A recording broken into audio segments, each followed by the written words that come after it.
kick off today's show, joint session of Congress is starting, and it's expected that Republican senators are going to pose some sort of challenge to the certification of those Electoral College votes. We have Yahoo Finance's Jessica Smith here with all of those details. Hey, Jess.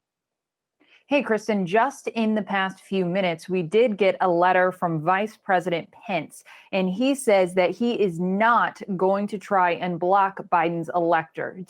You know that President Trump has been pushing him over the past couple of days, saying that he has the authority to reject the electors, but that is not the case. And now Pence, in a new letter today, says, "It is my considered judgment that my oath to support and defend the Constitution constrains me from claiming unilateral authority to determine which electoral votes should be counted and which should not." He goes on to say that he's going to make sure that the objections are considered properly, but he's not going to try and reject those electoral votes outright. So here's a reminder of how all of this works. In just a few minutes, things are going to get started. The House and Senate will join for a joint session.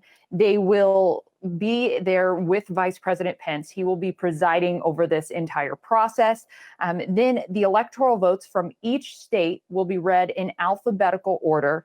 Lawmakers can object to the findings from those states. If there is an objection, then the House and Senate will split. They will, for up to 2 hours each, debate those objections. Then they have to vote. They have to agree with a simple majority and to accept that objection. We do not expect that to happen. So then after we get through all of the states, the process will actually be wrapped up. And this whole process of electing the next president will officially be over, even though we already know what the outcome is going to be. The process is just going to be dragged out as Republican lawmakers object here.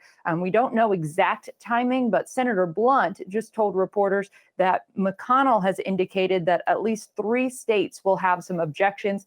That could take several hours for each state. So this could be a while before we actually get through the process. We've also been hearing from President Trump today, again at a rally, making those false claims about election fraud. He did say a few minutes ago that we will be headed to the Capitol. So not sure what President Trump is planning to do there. If he does plan to go to the Capitol, we're going to have to get more on that. But he said we in that rally just a few minutes ago. So lots to watch here in Washington. We'll be sure to keep you updated as we learn more throughout the day. Of course, and Jess, we'll be coming back to you a little bit later in the show. So, of course, we'll be getting all of the updates there. But an important point that you're making there, this is largely political theater that is not going to change the outcome of this election. We'll see you a little bit later on in the show. Thanks so much for all of those updates.